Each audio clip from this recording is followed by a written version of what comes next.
विचार करा, तुम्ही किंवा तुमच्या घरातील कोणीतरी व्यक्ती दिवस रात्र एक करून लाखो करोडो रुपयांचं कर्ज काढून अमेरिकेमध्ये शिकायला जातं. कशासाठी? तर उत्तम शिक्षण मिळावं, चार पैसे कमावून ते कर्ज फेडता यावं आणि तिथल्या कॉर्पोरेट जगामध्ये स्वतःचं करिअर घडवता यावं. पण जर अचानक एक रात्री तुम्हाला कळलं की शिक्षण पूर्ण झाल्यानंतर तिथे नोकरी करण्यासाठी तुम्हाला किंवा तुमच्या कंपनीला तब्बल 95 लाख रुपये म्हणजे $1,00,000 फक्त फी म्हणून भरावे लागले, तर विचार करा, 95 लाख रुपये देऊन तुम्हाला कोण हायर करणार आहे? डोनाल्ड ट्रम्प यांच्या प्रशासनानं नुकताच असा एक प्रस्ताव तयार केलाय ज्यामुळे जगभरातल्या विशेषतः भारतीय विद्यार्थ्यांचे हाल होऊ शकतात.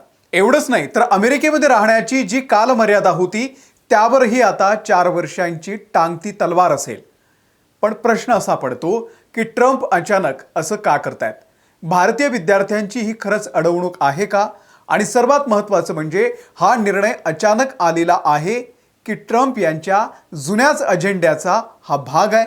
आजच्या या व्हिडिओमध्ये आपण जरा सविस्तर समजून घेऊयात. अगदी सोप्या भाषेमध्ये मुळापासून या सगळ्याचा शोध घेऊयात. व्हिडिओ शेवटपर्यंत नक्की बघा, कारण तुमच्या आणि आमच्या ओळखीच्या कोणाच्या तरी भविष्याचा प्रश्न इथे जोडलेला आहे.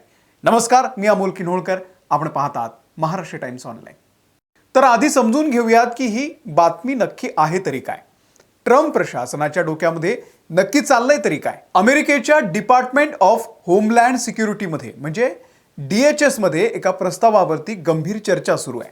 वॉल स्ट्रीट जर्नल या नामांकित वृत्तपत्रानं हा खुलासा केलाय आणि या प्रस्तावानुसार आंतरराष्ट्रीय विद्यार्थ्यांनी शिक्षण पूर्ण केल्यानंतर अमेरिकेमध्ये नोकरी करण्यासाठी OPT म्हणजे ऑप्शनल प्रॅक्टिकल ट्रेनिंगचा वापर केला तर त्यांना तब्बल $1,00,000 म्हणजे भारतीय रुपयांमध्ये तब्बल 95 लाख रुपये फी भरावी लागू शकते. आता तुमच्या मनात प्रश्न आला असेल की OPT नक्की काय असतं? सोप्या भाषेत सांगायचं तर OPT हा कॉलेज आणि तुमची पहिली नोकरी या दोघांमधला एक पूल असतो. जेव्हा एखादा भारतीय विद्यार्थी F1 व्हिसावरती अमेरिकेमध्ये जातो तेव्हा पदवी मिळाल्यावरती त्याला लगेच देशाबाहेर काढलं जात नाही. त्याला त्याच्या क्षेत्रातील कामाचा अनुभव घेण्यासाठी 1 वर्षांची मुदत मिळते आणि जर तो विद्यार्थी STEM म्हणजेच सायन्स, टेक्नॉलॉजी, इंजिनिअरिंग किंवा मॅथमॅटिक्सचा विद्यार्थी असेल तर त्याला 3 वर्षांपर्यंत अमेरिकेत काम करण्याची परवानगी मिळते. विद्यार्थी याच OPTच्या काळामध्ये काम करून आपण घेतलेलं शैक्षणिक कर्ज फेडायला सुरुवात करतात. याच काळात त्यांना H1B व्हिसा मिळवण्याची संधी मिळते. म्हणजे थोडक्यात अमेरिकेमध्ये स्थायिक होण्याचा किंवा करिअर सेट करण्याची ही पहिली आणि सर्वात महत्त्वाची पायरी असते. आणि आता विचार करा, ट्रम्प सरकार याच पहिल्या पायरीवरती $1,00,000चा टोल लावते. आता यात अजून एक मोठा सस्पेन्स आहे की ही 95 लाख रुपयांची जी फी आहे ती विद्यार्थ्यानं स्वतः भरायची आहे की नोकरीवरती ठेवणाऱ्या कंपनीनं भरायची आहे हे अजून स्पष्ट झालेले नाही आहे. पण जरा विचार करा, जर कंपनीला ही फी भरावी लागली तर ती कंपनी भारतीय विद्यार्थ्यांना नोकरीवरती का ठेवेल? ती सरळ एखाद्या अमेरिकन नागरिकालाच कामावरती घेईल.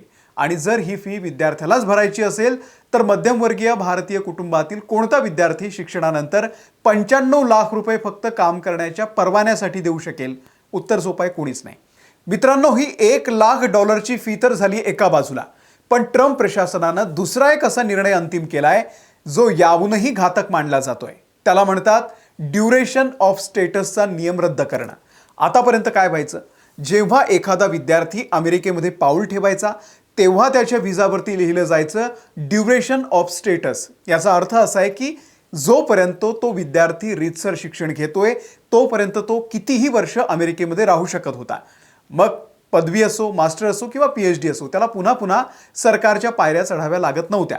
पण आता ही सोपी पद्धत बंद होणार आहे. नवीन नियमानुसार कोणत्याही आंतरराष्ट्रीय विद्यार्थ्याला अमेरिकेमध्ये राहण्यासाठी फक्त आणि फक्त जास्तीत जास्त 4 वर्षांचीच परवानगी मिळेल. आता तुम्ही म्हणाल, अहो बॅचलर डिग्री तर 4 वर्षीच असते, मग अडचण काय?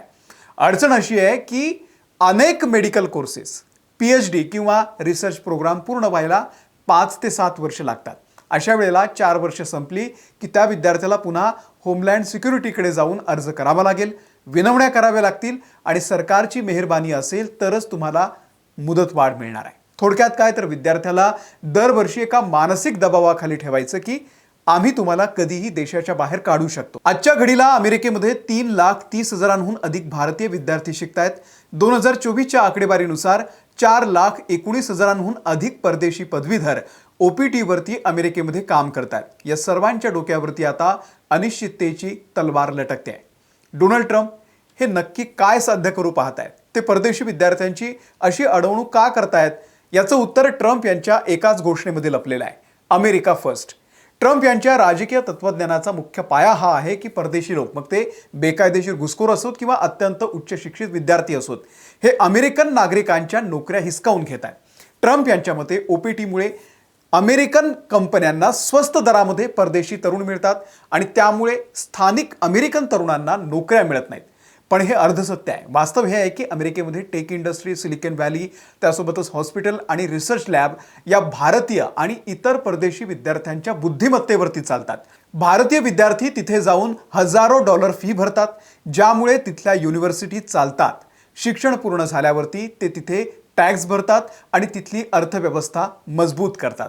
पण ट्रम्प प्रशासनाला हे सोप्या मार्गानं बंद करायचे. थेट सांगता येत नाही की परदेशी विद्यार्थ्यांनी अमेरिकेमध्ये येऊ देऊ नका, म्हणून ते आर्थिक आणि प्रशासकीय अडथळे निर्माण करतायत. विचार करा, जर नोकरी करण्यासाठी 95 लाख रुपये द्यावे लागणार असतील तर सामान्य भारतीय कुटुंब अमेरिकेमध्ये शिकायला जायचा विचार तरी करेल का? नक्कीच नाही.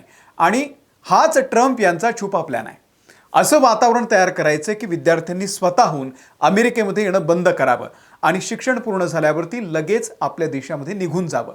त्यांनी अमेरिकेमध्ये नोकरी करू नये आणि तिथे कायमचं स्थायिक तर अजिबातच होऊ नये, हाच या धोरणाचा मुख्य हेतू दिसतोय. आता जर कोणाला वाटत असेल की ट्रम्प यांनी 2024-2026 या काळामध्ये अचानक हे नवीन फंडे शोधून काढलेत, तर तुम्ही चुकतात. ट्रम्प यांची ही पॉलिसी अजिबात नवीन नाही आहे. ट्रम्प यांचा जुना अजेंडा आहे, जो ते आता अधिक आक्रमकपणे लागू करतात. तुम्हाला आठवत असेल 2017मध्ये ते सत्तेवरती आल्यानंतर ट्रम्प यांनी बाय अमेरिकन हायर अमेरिकन या आदेशावरती स्वाक्षरी केली होती. त्या काळी त्यांनी H-1B व्हिसाचे नियम एवढे कडक केले होते की अर्ज नाकारण्याचे प्रमाण विक्रमी पातळीवरती पोहोचलं होतं. 2020मध्ये कोरोनाच्या काळात ट्रम्प प्रशासनानं आणखी एक नवीन नियम आणला. त्यांनी स्पष्ट सांगितलं होतं की ज्या परदेशी विद्यार्थ्यांचे क्लासेस पूर्णपणे ऑनलाईन चालणार आहेत त्यांनी अमेरिका सोडावी किंवा त्यांची युनिव्हर्सिटी बदलावी. त्यावेळी हार्वर्ड आणि MIT सारख्या बड्या युनिव्हर्सिटीजनं न्यायालयामध्ये धाव घेतली आणि ट्रम्प सरकारला तो निर्णय मागे घ्यावा लागला होता. इतकंच नाही तर 2020मध्ये ट्रम्प यांनी OPT प्रोग्राम पूर्णपणे रद्द करण्याची तयारी केली होती, पण अमेरिकन कंपन्यांच्या दबावामुळे ते थांबले होते. ट्रम्प यांनी त्यांच्या पहिल्या कार्यकाळामध्ये विविध व्हिसा अर्जांची फी 25 ते 100% वाढवली होती. म्हणजेच काय, तर ट्रम्प हे पहिल्या दिवसापासून परदेशी विद्यार्थ्यांच्या आणि प्रोफेशनल्सच्या विरोधामध्ये कठोर भूमिका घेत आलेल्या आहेत. आता फरक एवढाच आहे की ट्रम्प दुसऱ्या कार्यकाळामध्ये कोणतीही कसर सोडू इच्छित नाहीये. पूर्वी जे काम ते हळूहळू करत होते ते आता 95 लाखांच्या फीचा बॉम्ब फोडून करतायत. मग आता या सगळ्या परिस्थितीचा शेवट काय? तर भारतीय विद्यार्थ्यांनी अमेरिकेला जाणं सोडून द्यावं का? किंवा जे आधीच तिथे राहत आहेत त्यांनी घाबरून जावं का? तर अजिबात नाही, शांत राहावं. परिस्थिती गंभीर असली तरी अजून आशेचा किरण बाकी आहे. पहिली गोष्ट म्हणजे $1 लाख फीचा हा जो प्रस्ताव आहे तो अजून प्रस्तावच आहे, तो अजून कायदा बनलेला नाही आहे. अमेरिकेमध्ये कोणत्याही प्रस्तावाचा कायदा होताना त्याला एक मोठा कायदेशीर प्रवास पार करावा लागतो.